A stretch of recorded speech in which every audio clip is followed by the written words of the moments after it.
ঢাকা বিশ্ববিদ্যালয়ের একটা বাস যেটা পুরো রাস্তাকে ইচ্ছাকৃতভাবে বন্ধ করে রাখছে। সামনে পুরোটাই ফাঁকা, কিন্তু কি কারণে এভাবে বন্ধ করে রাখছে আল্লাহই জানে। এই কোনো সমস্যা? এইভাবে আড়াআড়ি করে রাখছেন কেন? আপনি আড়াআড়ি করে রাখছেন কেন? হ্যাঁ,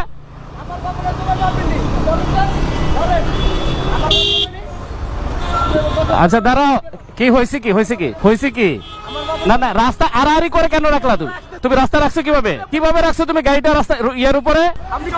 না না, আমি সেটা বলি না, রাস্তা আড়াআড়ি করে রাখছে।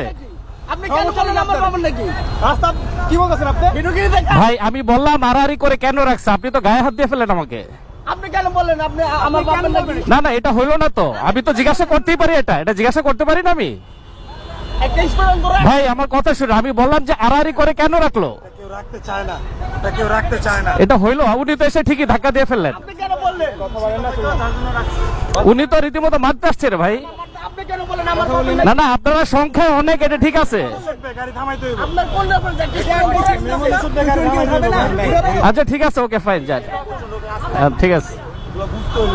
আমার ছাত্র হিরোগিরি দেখেন না। ঢাকা বিশ্ববিদ্যালয়ের সব ছাত্ররাই কি এমন? সবার ভিতরেই কি এরকম উদ্ধতপনা, এরকম উগ্রপনা? আমার মনে হয় না।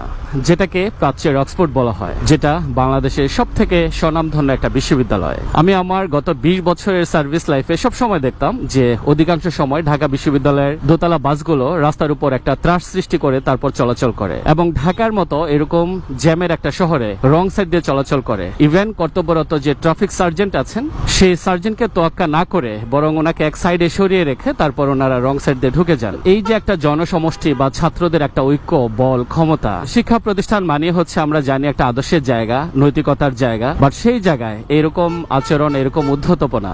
আমি এই ড্রাইভারের সাথে কিভাবে কথা বললাম এবং ওনাকে জিজ্ঞাসা করলাম, এটা সবকিছু আপনারা দেখছেন। সেখানে পিছন থেকে এসে একজন শিক্ষার্থী আমার গায়ে ধাক্কা দিয়ে বসলেন, এবং এই বাসের যে হেল্পার, ওনার ক্ষমতা হচ্ছে বাসের ভিতরে বসে থাকা স্টুডেন্টরা, কিন্তু এইটুকু বোধ, বিবেক এবং বোঝার ক্ষমতা থাকা দরকার। আমি কি বলতে চাইছি, মেয়রহানি ফ্লাইওভারের প্রবেশ মুখ এবং ঢাকায় প্রবেশের অন্যতম গুরুত্বপূর্ণ একটা প্রবেশদ্বার হচ্ছে এই কাজলা এলাকা। সেখানে বিশ্ববিদ্যালয়ের বাসটা আড়াআড়ি করে রাখছে। ছাত্র নাম শুনলেই তো আমরা আতঙ্কে কয়েক গ্লাস পানি খেয়ে ফেলি। মনে আছে আপনাদের কয়েকদিন আগে ডেমরার একটা শিক্ষা প্রতিষ্ঠানের সাথে পুরান ঢাকার একটা শিক্ষা প্রতিষ্ঠানের মারামারি হওয়ার কারণে হাজার হাজার শিক্ষার্থীরা দল বেঁধে ডেমরা পর্যন্ত চলে আসছে পুরান ঢাকা থেকে। বিভিন্ন বিশ্ববিদ্যালয়ে সংগঠিত বিভিন্ন ধরনের কার্যক্রম আমরা কিন্তু মিডিয়ার কল্যাণে দেখে থাকি। অতীতেও ঢাকা বিশ্ববিদ্যালয়ের ছাত্রদের বিভিন্ন ধরনের অপরাধ, অন্যায়ের কথা মিডিয়ার মাধ্যমে আমরা জানতে পেরেছি।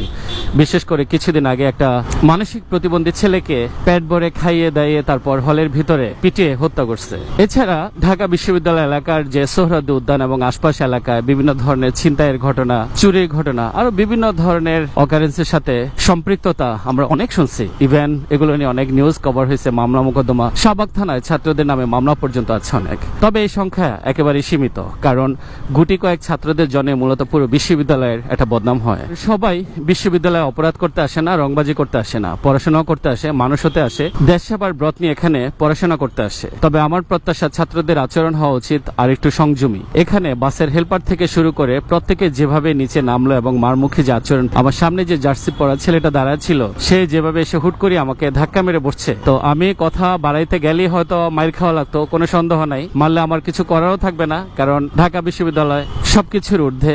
সো আমিও চুপ করে গেলাম। জুলাই আগস্টে অন্যায়ের বিরুদ্ধে প্রতিবাদ করা এই ঢাকা বিশ্ববিদ্যালয়, বাট সেখান থেকে যখন ছাত্রদের ভিতরে কিছু সংখ্যক ছাত্রদের এরকম আচরণ একেবারেই অনাকাঙ্ক্ষিত এবং এটা ব্যথিত হওয়ার মতো।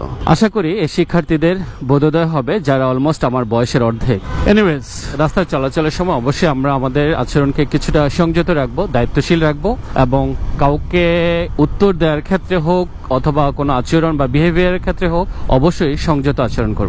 কাছে দূরে যে যেখানে আছেন, যে অবস্থা আছেন, প্রত্যেকেই ভালো থাকেন, সুস্থ থাকেন এবং নিরাপদ থাকেন। আল্লাহ হাফেজ।